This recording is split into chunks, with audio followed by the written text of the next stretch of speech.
Having the ability to visualize and capture complex layered photos is a valuable skill to have in street photography. This is a technique that you can use to add depth and detail to your photos. It's also a great way to create an engaging experience for your audience.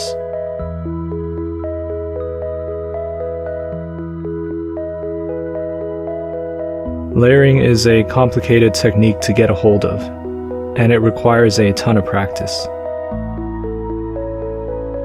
While it can be intimidating for beginners, there are some simple ways to help you get started.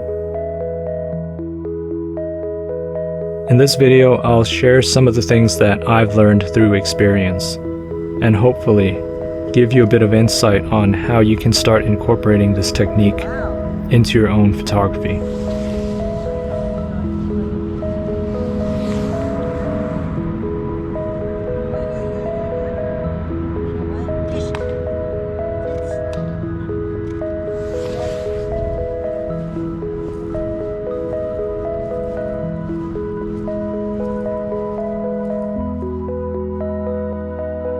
I think a lot of people, especially the ones who are just getting started with street photography, will find layering very complicated and hard to understand.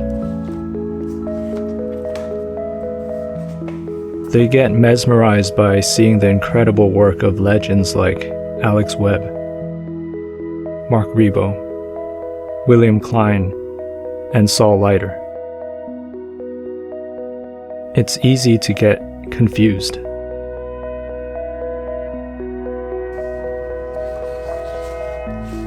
At least that's how I felt. I'll look at some of their work and wonder, how do you even see that? How does anyone put something like that together? It's mind-blowing.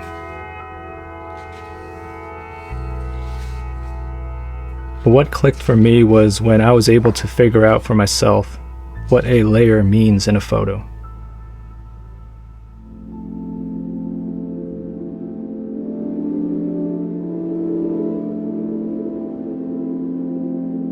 Behind all the complexity, a layer at its core is a piece of information. So to be able to compose a complex layered photograph, you need to know what information you want to provide your audience with.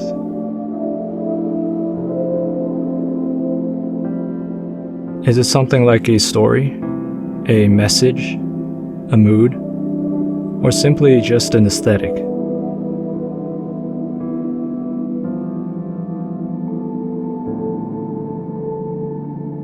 Once you know what you're trying to present, you'll know what information you'll want to include in your photos.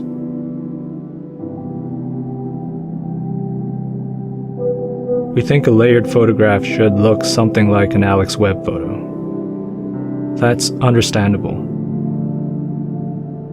But that's also where we're wrong. A layered photograph, at least to me, is any photo that offers more than a single piece of information for the viewer to digest. It can be a simple one with 2 to 3 layers, or a complicated one with 5 to 10 layers. The key here is to know what you want to say and try to find the pieces that will help you say it.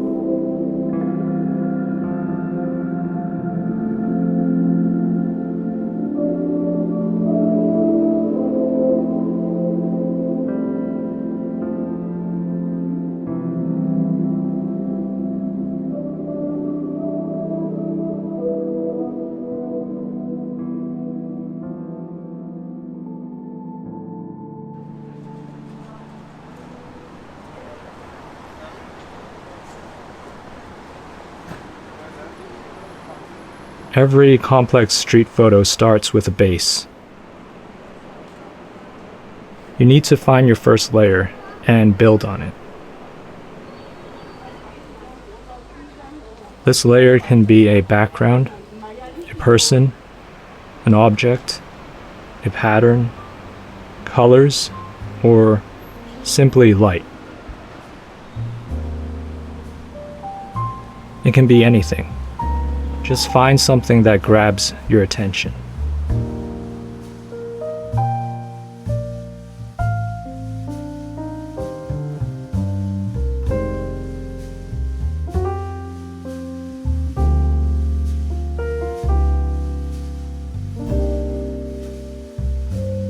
To begin with, I would recommend finding something that is stationary. Having a stationary layer to work with will give you a bit more time to think about how you're going to compose the image.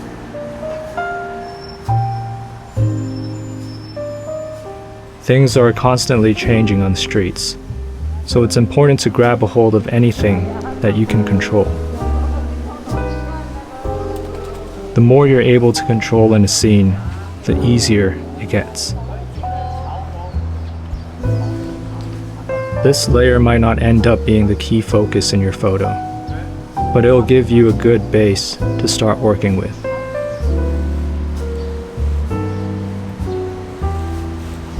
Here are some examples of things that I chose as my first layer.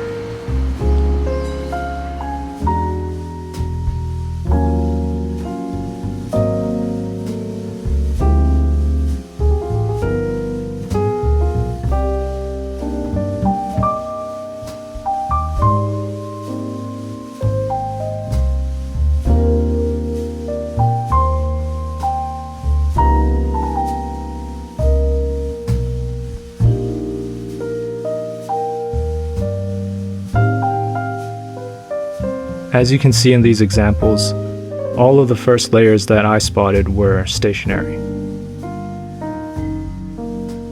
This is the easiest way to get started. Find a fixed layer and let the other ones come into frame.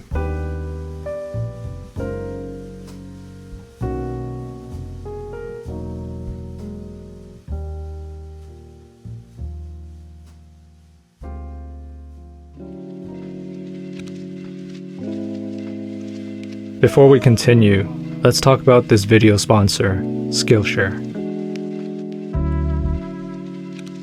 If you're looking for some good street photography content, you have to check out the classes on Skillshare. Taught by talented photographers from around the world, these classes are a great way to learn new skills and get inspired. One of my personal favorites is Craig Whitehead's class on street photography. Getting to learn more about his process has helped me reflect and make adjustments to my own approach on the streets. His lesson on editing also gave me a lot of insight on things like making selections and color theory.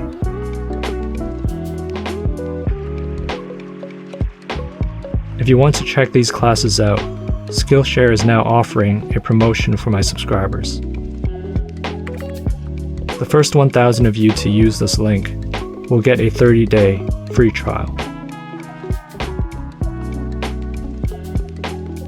Get inspired, learn new skills, and explore your creativity with Skillshare today.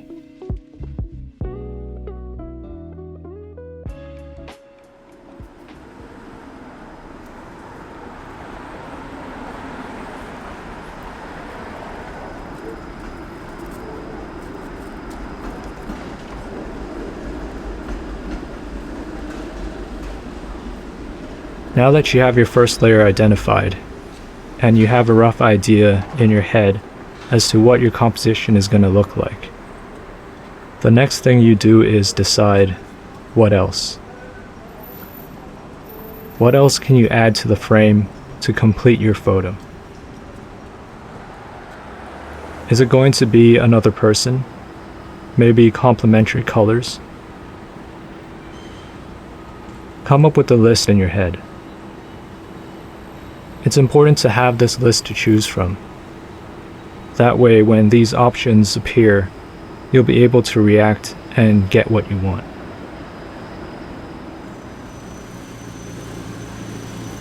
I think many people assume that you need quick reactions to capture these moments. Sometimes, that's true. Magical scenes do appear randomly for a split second on the streets.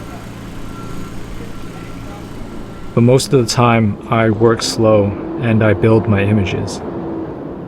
I'm only able to do this because I know what I want. After spending a bit of time in a scene, I'm able to get a visual of the photo that I'm looking for, and I wait until that bit of luck comes my way.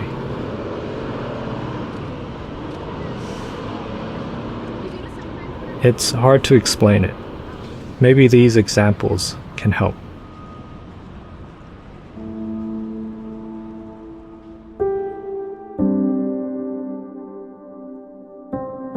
This photo here is one of my personal favorites.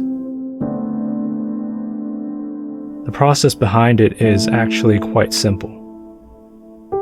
First thing that caught my attention was the flowers on display in a shop window. The red flowers paired nicely with the orange from the wood and the green window tint. All I needed was something to fill the bottom right corner of the frame. I wanted a person with an orange, red, or green outfit.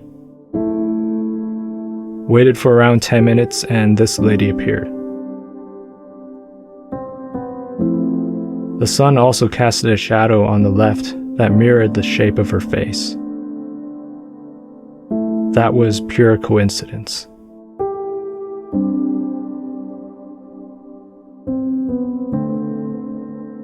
When I first got to this scene, the only construction worker who was working was the man on the ladder. But judging from the number of chairs there, I knew he wasn't alone. It was around lunchtime, so I assumed that the rest of the guys probably just went for a bite. I stood there for a long time and waited until they came back. And when they did, I started composing the shot. It was easy to position them because they each had their own little workstation that was evenly spread out across the frame. I just wanted someone to pass by closer to me to add a bit of depth.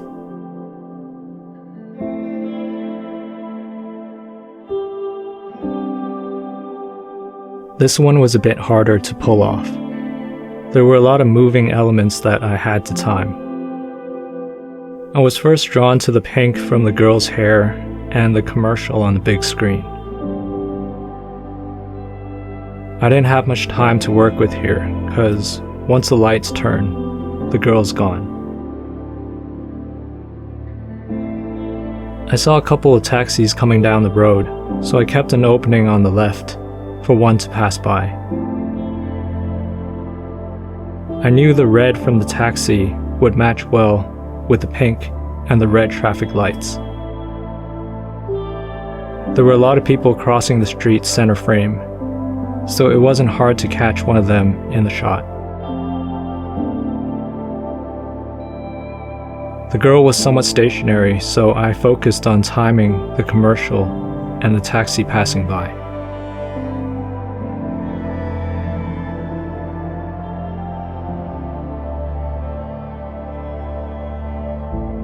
This shot was taken on the street that I pass by every day. Any other day, I probably would have kept walking. But the thing that sparked my interest was a very small detail. It's that cracked yellow paint on the street.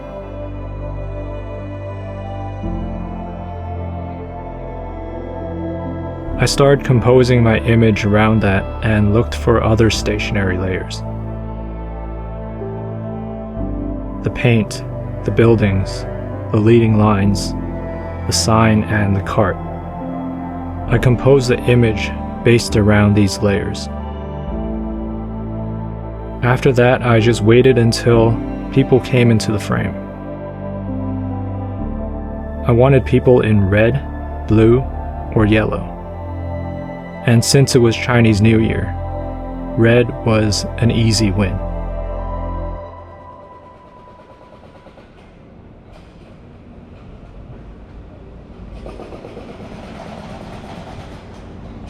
Knowing what you want and how to make it happen comes from experience.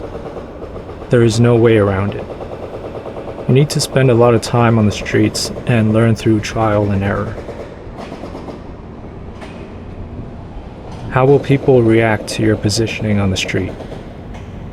How will they react and move when they see the camera?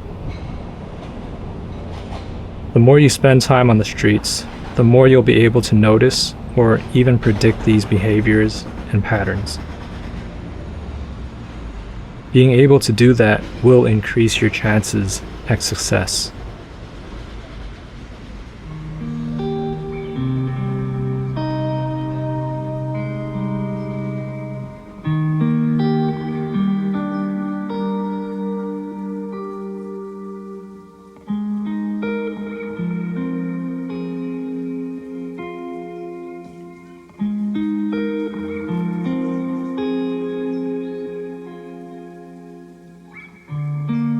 The last piece of advice I have for you is to get comfortable with failure.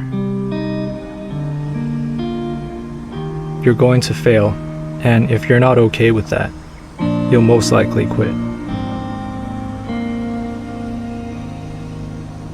I have a really low success rate, but it doesn't bother me. I'm stubborn, and I have this obsession to get the photo I want. If I don't get it the first time around, I'll take a photo of the spot and revisit until I can get something decent. Street photography is hard. There are so many elements that are out of your control. The only thing you can do is to be well prepared and put yourself in a good position to get lucky. Because at the end of the day, it's really all about luck.